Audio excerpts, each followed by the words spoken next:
Bagamat maraming estudyante ang masaya dahil sa kasaganahan at pagiging madali ng pag-aaral, mayroong isa na tila pa nakakaramdam na may kulang at hindi makontento sa mga natututuhan mula sa mga robots at AI.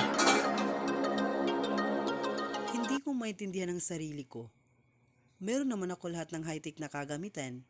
Kaya ko namang makipagsabayan sa kanila. Pero bakit parang may kulang?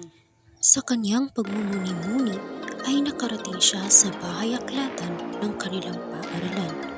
Sa hindi inaasahan, dito niya pala matatagpuan ang sinasabi niyang kulang na bumabagabag sa kanyang isipan. Teka, ano to? Parang naiba sa lahat ng librong aking nabasa at nakita. Wow! Ito na nga ang matagal kong hinahanap. Tama, ito nga ang kulang dito sa paaralan. Ang tunay na guro.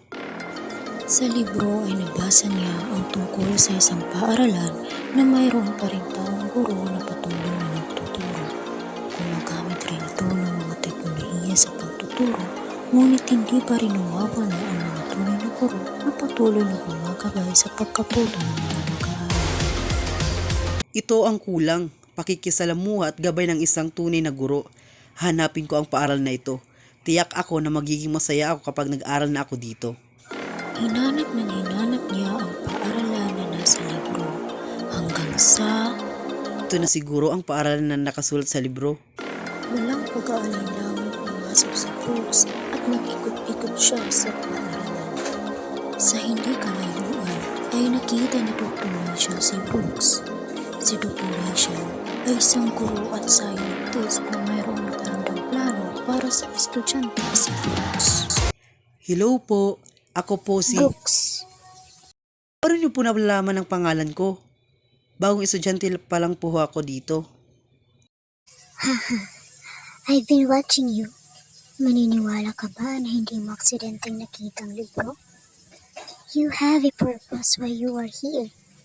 And take note, this school is not for ordinary student. Ha? Ano po ang ibig mong sabihin? Malalaman mo na lang yun. As of now, enjoy your stay. Nice meeting you, Brooks.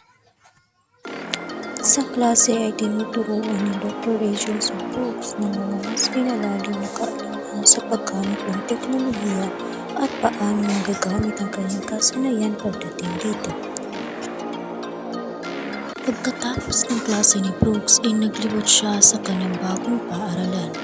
Masaya siya dahil mga tunay na guro ang gumagabay at nakakasalamuha niya.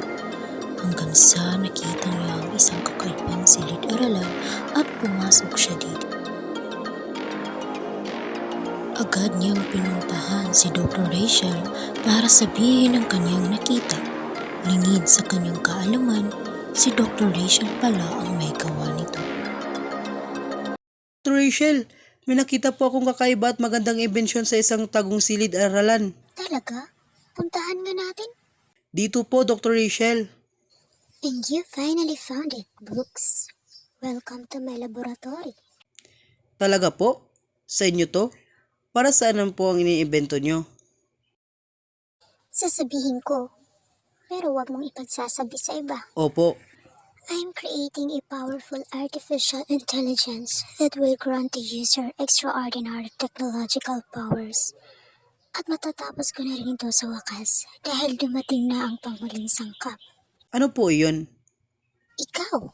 Po? Yes, Brooks. Naalala mo ang sinabi ko sa iyo na ang paaralang ito ay hindi para sa mga ordinaryong estudyante?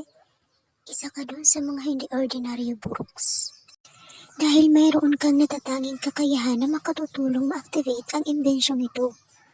Brooks, gamitin mo ang kakayahang iyan para makatulong sa mga nangangailangan. Nandito lang ako gagabay sa iyo. Pero bakit po ako? Bakit naman hindi? Pag-isipan mo yan, Brooks. Isa ka sa magiging pag-asa ng ating bayan para mas lalong umunlad ito. Hindi pa rin makapaniwala si Brooks sa sinabi sa kanya ni Dr. Rachel. Nag-isip siya, nagmumuni, hanggang sa makabuos siya ng isang pagpapasya. At agad naman niyang pinuntahan si Dr. Rachel para ipaalam ang kanyang naging desisyon. Dr. Rachel, buo na po ang desisyon ko. Gawin na po natin ang imbensyon. Handa ko pong gamitin ang aking lakas, talino at kakayahan para sa ating bayan. Bumalik sila sa laboratorio upang tapusin ang imbensyon. At natapos din nila ang imbensyon. Oras na para gamitin at tulungan ng mga nangangailangan ng tulong, partikular na pagdating sa mga problemang panteknolohiya. Heto na, Brooks. Gamitin mo ito sa mabuting paraan. Wow!